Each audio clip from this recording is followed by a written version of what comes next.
The sun hung low over Willow Creek, painting the porch of Eleanor Grayson's colonial home in a warm glow.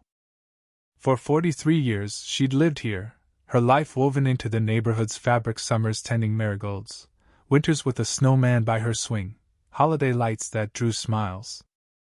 Her house, modest but cherished, held memories, grooves in the railing from her late husband's elbows, a mosaic tile she'd set in the 80s with trembling pride.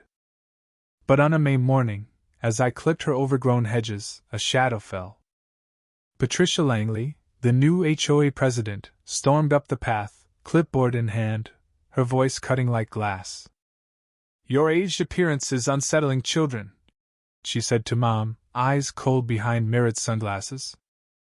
"We've had complaints. Stay inside during peak hours. Ado Law 250 fine for VY soil disruption." Followed. The words didn't just sting, they broke something.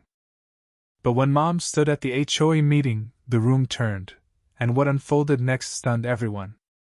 Willow Creek had once been a place of block parties and borrowed tools, but Patricia changed that. Her oversized MOVing van and yappy dogs arrived 2 years ago, her Tesla hogging driveways. She called herself a community curator, flashing business cards no one wanted. Within months, she'd seized the HOA presidency after the gentle Mr. Carver retired, under vague pressure. Her laminated rulebook spanned unapproved door colors, flagged knee-high shrubs as hazards, and outlawed bird feeders for a VY and congestion. Rules weren't guidelines, they were weapons. That Saturday, Mom sat on her porch, oxygen tank hissing, her sun hat casting shadows over her weathered cheeks. I knelt by the flower beds, our chatter about hummingbirds halting when Patricia appeared. Her accusation landed like a bomb. Mom's hands gripped her chair, her eyes dimming as if life leaked out. I snatched the citation, rage choking my words. Patricia left without a glance, her heels clicking triumphantly. Inside, Mom moved mechanically, kettle on, cup rinsed, but her silence screamed. "This house used to be armor," she whispered. I vowed to fight, but her words haunted me. "I'm scared of disappearing before I'm gone." Days later, Mom faded. She canceled bridge night, stopped wavying to neighbors, let her roses wilt. Her porch, once alive with laughter, gathered dust. The hummingbird feeder hung empty. "This neighborhood's changing," she said. "Maybe it's not mine anymore." Guilt gnawed at me. I'd let Patricia's cruelty slide. Meanwhile, Patricia tightened her grip, finding kids for chalk drawings, measuring grass with lasers, snapping photos of cars. Fear silenced the street. Then, a yellow envelope on Mom's trash can do Law 104. Refuse VY-cibility. Pushed me over. It wasn't a fine, it was a taunt. I brought Thai takeout and photo albums to Mom's, flipping through her past bell-bottoms, teaching me to bike, hosting Easter brunches.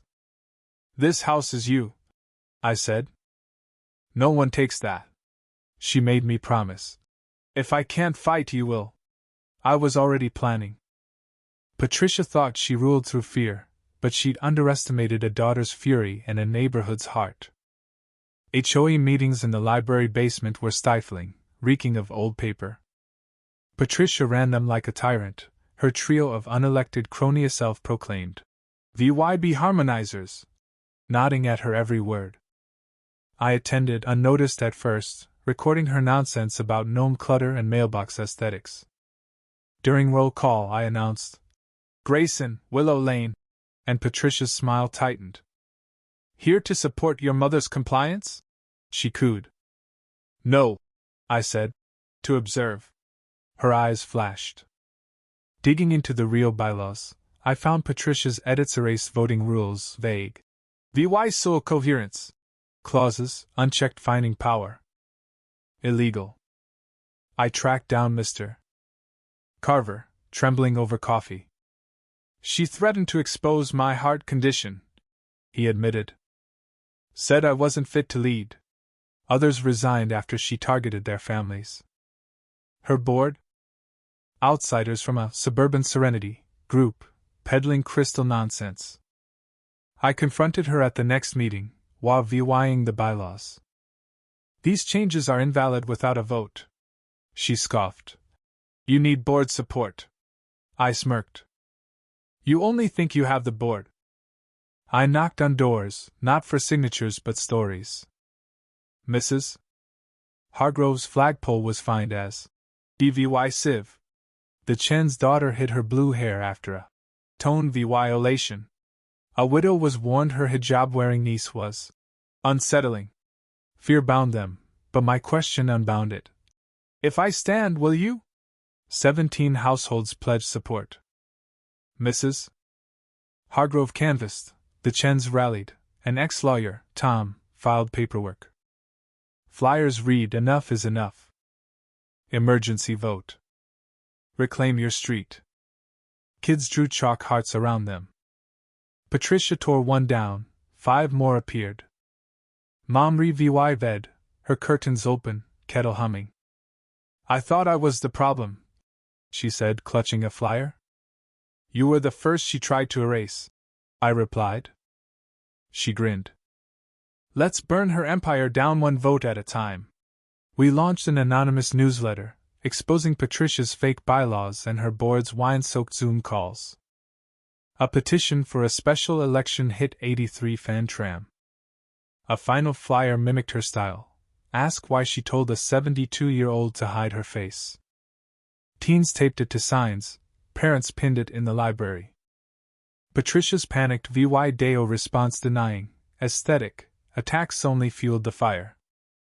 The community center was a battlefield, packed with chairs, strollers, and defiance. Retirees wore medals, kids streamed live. Mom sat front row, oxygen tank gleaming, her navy had a crown. Patricia arrived late, red blazer stark, her smile faltering at the flyer on the lectern. Why did she shame a 72-year-old's face? Mr. Lynn, moderating, opened the floor.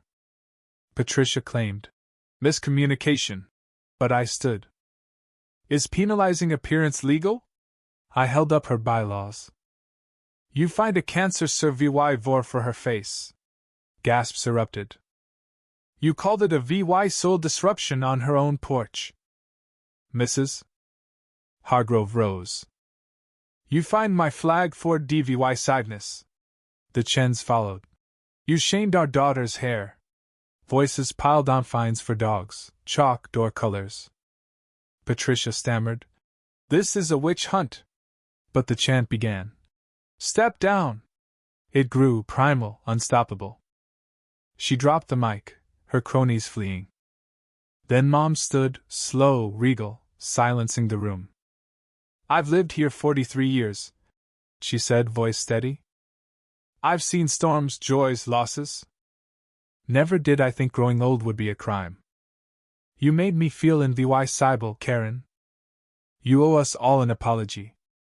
The room exploded, applause, tears, shouts. Patricia collapsed into a chair, face in hands, her blazer a garish shell. Mr. Lynn called the vote, unanimous. Patricia was ousted, her bylaws voided. But the final blow was a proposal.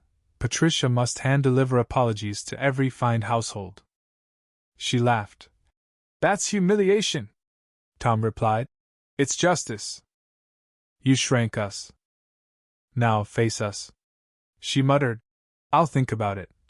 And fled, her power shattered by a neighborhood that remembered its voice. Monday, Patricia began her penance, red folder trembling. Neighbors watched, some silent, some mocking with confetti. The apologies were bland typed, but the act her walking, knocking, humble was poetry. At Mom's, she climbed the porch, letter extended. Mom waved, serene, Leah VYing it on the table. Some lessons are learned on foot, Mom said later. Patricia finished 30 deliveries, then vanished house for sale, rumors of silent retreats.